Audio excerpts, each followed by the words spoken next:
ملک الموت علیہ السلام یعنی حضرت اسرائیل علیہ السلام کو بھیجا۔ حضرت اسرائیل علیہ السلام اللہ تبارک و تعالیٰ کے حکم کے مطابق جب زمین پر تشریف لائے تو زمین اسی طرح رونے لگی اور فریادیں کرنے لگی۔ اس وقت حضرت اسرائیل علیہ السلام زمین سے فرمانے لگے کہ تیرے رونے دھونے اور عرضی کی وجہ سے میں اپنے رب عز و جل کی نافرمانی نہیں کر سکتا، لہٰذا حضرت اسرائیل علیہ السلام زمین سے مٹی اٹھا کر اللہ تبارک و تعالیٰ کی بارگاہ میں حاضر ہو گئے۔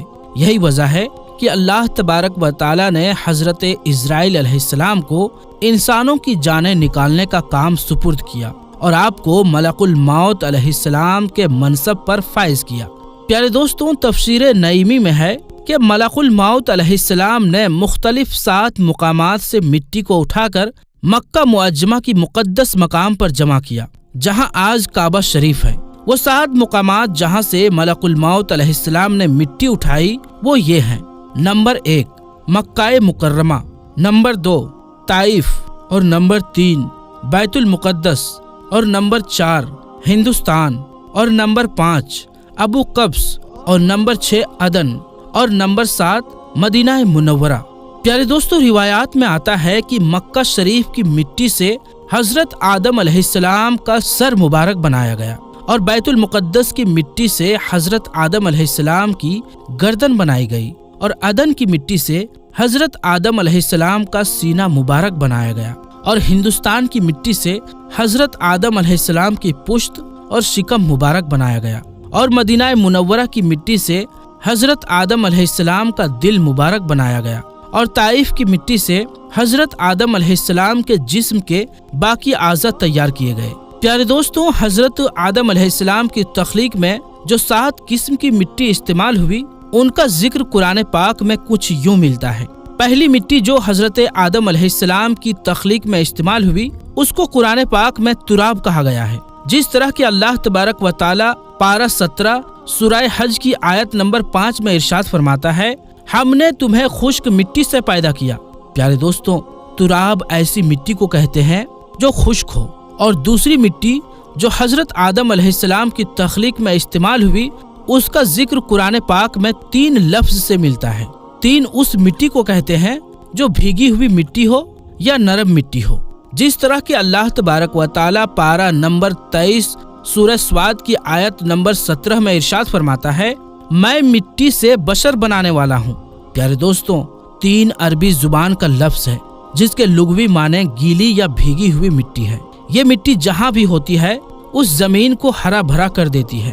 یہ مٹی زمین کے اندرونی حصے میں ہوتی ہے، جیسے کہ ہمارے جسم کے اوپر والی جلد اور نیچے والی جلد، جس کی بدولت ہمارے جسم سے بال نکلتے ہیں۔ اور تیسری مٹی جو حضرت آدم علیہ السلام کی تخلیق میں استعمال ہوئی وہ حمائین ہے، جیسا کہ اللہ تبارک و تعالی قرآن پاک کی سورہ حجر کی آیت نمبر 26 میں ارشاد فرماتا ہے، اور بے شک ہم نے انسان کو بجتی ہوئی مٹی سے بنایا جو اصل میں ایک سیاہ بدبودار گارا تھی۔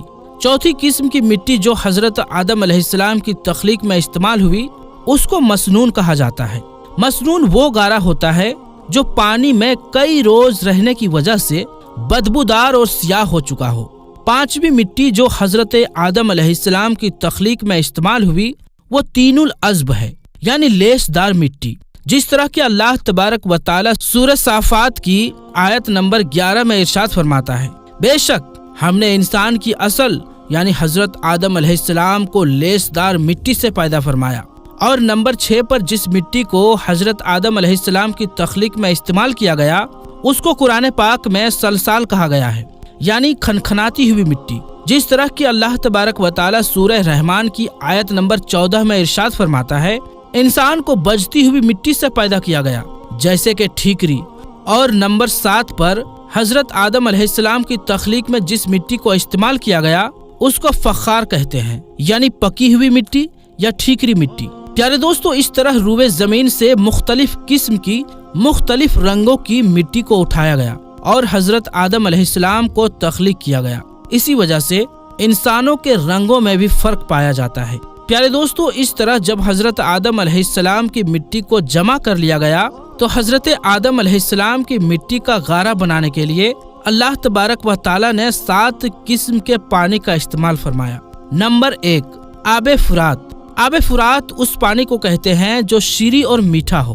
اور نمبر 2، آب اجاج۔ آب اجاج اس پانی کو کہتے ہیں جو کھارا پانی ہو۔ اور نمبر 3، آب سلسبیل۔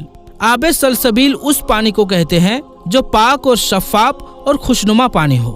اور نمبر 4، آب تسنیم۔ آب تسنیم اس پانی کو کہا جاتا ہے جو خوشبودار پانی ہو۔ اور نمبر 5، آب رحیق۔ آب رحیق اس پانی کو کہتے ہیں جو پاک نشے دار پانی ہو، جیسے کہ جنتی شراب۔ اور نمبر 6، آب کوثر۔ آب کوثر ایسا پانی ہے جس کو پیتے ہی انسان دنیا کا دکھ، درد، بھوک، پیاس سب کچھ بھول جاتا ہے، جیسا کہ اللہ تبارک و تعالیٰ قرآن پاک میں ارشاد فرماتا ہے، انا اعطینا کل کوثر، بے شک ہم نے تمہیں کوثر عطا کیا۔ اور نمبر 7، آب رحمت۔ آب رحمت اس پانی کو کہتے ہیں جو رحمت والا پانی ہو۔ اس طرح حضرت آدم علیہ السلام کی مٹی کو جمع کرنے کے بعد ان تمام پانیوں کو شامل کر کے حضرت آدم علیہ السلام کی خمیر کی مٹی کو گوندا گیا۔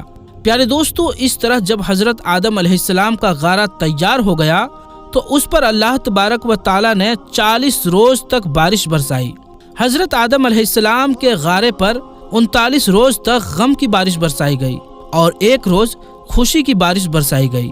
اسی وجہ سے انسان کی زندگی میں غم زیادہ اور خوشیاں کم ہوتی ہیں۔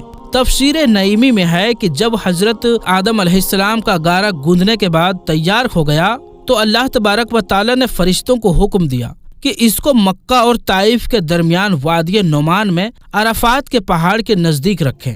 پھر اللہ تبارک و تعالیٰ نے اپنے دشتے سے اس غارے کو حضرت آدم علیہ السلام کا مجسمہ بنایا اور حضرت آدم علیہ السلام کی صورت تیار کی۔ اس طرح جب اللہ تبارک و تعالیٰ نے حضرت آدم علیہ السلام کا مجسمہ تیار فرمایا تو اس کے بعد اس مجسمے کو خشک کرنے کے لیے اللہ تبارک و تعالیٰ نے 7 قسم کی ہوائیں اس پر چلائی۔ نمبر 1، تیز ہوا۔ نمبر 2، دھیمی ہوا۔ نمبر 3، گرم ہوا۔ اور نمبر 4، سرد ہوا۔ اور نمبر 5، درمیانی ہوا۔ اور نمبر 6، رحمت والی ہوا۔ اور نمبر 7، صرف ہوا۔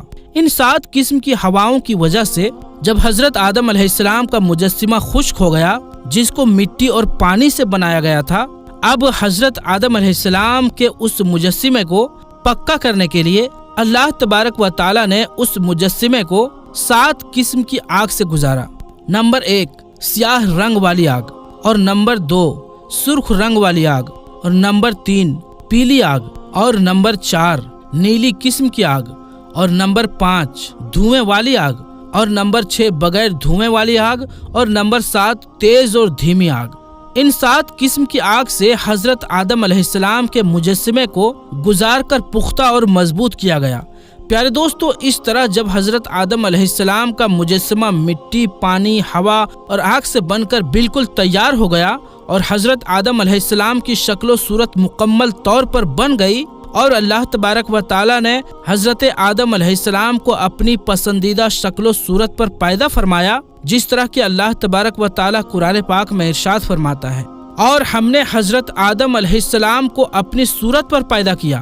جب حضرت آدم علیہ السلام کی صورت تیار ہو گئی تو فرشتے اس صورت کو دیکھ کر حیران ہونے لگے اور تعجب کرنے لگے، کیونکہ انہوں نے اس سے پہلے ایسی خوبصورت صورت کو نہیں دیکھا تھا۔ اور جب ابلیس حضرت آدم علیہ السلام کے پتلے کے پاس آیا تو اس کے ارد گرد پھر کر بولا کہ اے فرشتوں، تم اس کو دیکھ کر تعجب کیوں کرتے ہو؟ یہ تو اندر سے خالی جسم ہے جس میں جگہ جگہ سوراخ ہے، اور اس کی کمزوری کا حال یہ ہے کہ اگر بھوکا ہو تو گر پڑے گا اور اگر خوب سیر ہو تو چل نہ سکے گا۔ اس کے بعد ابلیس بولا کہ اس کے سینے کی بائیں جانب ایک کوٹھڑی ہے، یعنی دل ہے، یہ خبر نہیں کہ اس میں اللہ تبارک و تعالیٰ کیا رکھے گا، شاید یہ کہ یہ لطیفہ ربانی ہے جس کی وجہ سے اللہ تبارک و تعالیٰ نے اس کو خلافت کا حقدار مقرر کیا ہے۔ جب حضرت آدم علیہ السلام کی صورت اور مجسمہ بالکل تیار ہو گیا تو اللہ تبارک و تعالیٰ نے حضرت آدم علیہ السلام کے جسم میں روح داخل کرنے کا ارادہ فرمایا۔ اللہ تبارک و تعالیٰ نے جب روح کو پیدا فرمایا اور اس کو حکم دیا کہ حضرت آدم علیہ السلام کے جسم میں داخل ہو جا، جب روح حضرت آدم علیہ السلام کے جسم کے پاس پہنچی تو جسم کو تنگ اور تاریک پایا اور روح جسم کے اندھیرے میں داخل ہونے سے ڈرنے لگی۔ تب اللہ تبارک و تعالی نے نور محمدی کو حضرت آدم علیہ السلام کی پیشانی مبارک میں رکھا، جس کی وجہ سے حضرت آدم علیہ السلام کا پورا جسم نور سے چمکنے لگا اور موتیوں کی طرح جگمگانے لگا۔ پیارے دوستوں، جب نور محمدی حضرت آدم علیہ السلام کی پیشانی مبارک میں رکھا گیا تو وہ روح جو حضرت آدم علیہ السلام کے جسم میں داخل ہونے سے ڈر رہی تھی، وہ خوشی خوشی حضرت آدم علیہ السلام کے جسم میں داخل ہو گئی، جیسا کہ اللہ تبارک و تعالی سورہ حجر کی آیت نمبر 29 میں ارشاد فرماتا ہے، تو جب میں اسے مکمل کر لوں اور اپنی طرف سے خاص اور معزز روح پھونک دوں، تم سب اس کے لیے سجدے میں گر جانا۔ پیارے دوستوں، روح جب حضرت آدم علیہ السلام کی جسم میں داخل ہونے لگی، ابھی روح سر میں پہنچی ہی تھی کہ حضرت آدم علیہ السلام کو چھینک آ گئی اور آپ کی زبان مبارک سے نکلا الحمدللہ۔ اس پر اللہ تبارک و تعالی نے ارشاد فرمایا یا رحمک اللہ، اور حضرت آدم علیہ السلام اور اللہ تبارک و تعالی کی یہی سنت آج بھی زندہ ہے۔ جب روح حضرت آدم علیہ السلام کی کمر تک پہنچی تو حضرت آدم علیہ السلام نے اٹھنا چاہا مگر گر پڑے، کیونکہ نیچے کے حصے میں روح ابھی نہیں پہنچی تھی۔ اس پر اللہ تبارک و تعالی نے ارشاد فرمایا کہ بے شک انسان جلد باز پیدا کیا گیا ہے، اور جب روح حضرت آدم علیہ السلام کے جسم میں مکمل طور پر داخل ہو گئی اور تمام بدن میں پھیل گئی تو اللہ تبارک و تعالی نے حضرت آدم علیہ السلام کو حکم فرمایا کہ فرشتوں کے پاس جاؤ اور جا کر ان کو سلام کرو اور سنو کہ وہ تمہیں کیا جواب دیتے ہیں۔ تب حضرت آدم علیہ السلام فرشتوں کے پاس تشریف لائے اور السلام علیکم فرمایا تو فرشتوں نے جواب دیا وعلیکم السلام ورحمۃ اللہ۔ اس وقت اللہ تبارک و تعالی نے حضرت آدم علیہ السلام سے ارشاد فرمایا یہی الفاظ تمہارے اور تمہاری اولاد کے لیے سلام کے لیے مقرر کیے گئے۔ حضرت آدم علیہ السلام نے اللہ تبارک و تعالی کی بارگاہ میں عرض کی یا رب العالمین، میری اولاد کون ہے؟ تب اللہ تبارک و تعالی نے حضرت آدم علیہ السلام کی پشت مبارک پر اپنا دست قدرت پھیرا۔ اس وقت تمام انسانی روحیں حضرت آدم علیہ السلام کے جسم سے باہر نکل آئی اور حضرت آدم علیہ السلام نے ان تمام روحوں کو دیکھا۔ پیارے دوستوں، اس طرح حضرت آدم علیہ السلام کی تخلیق ہوئی۔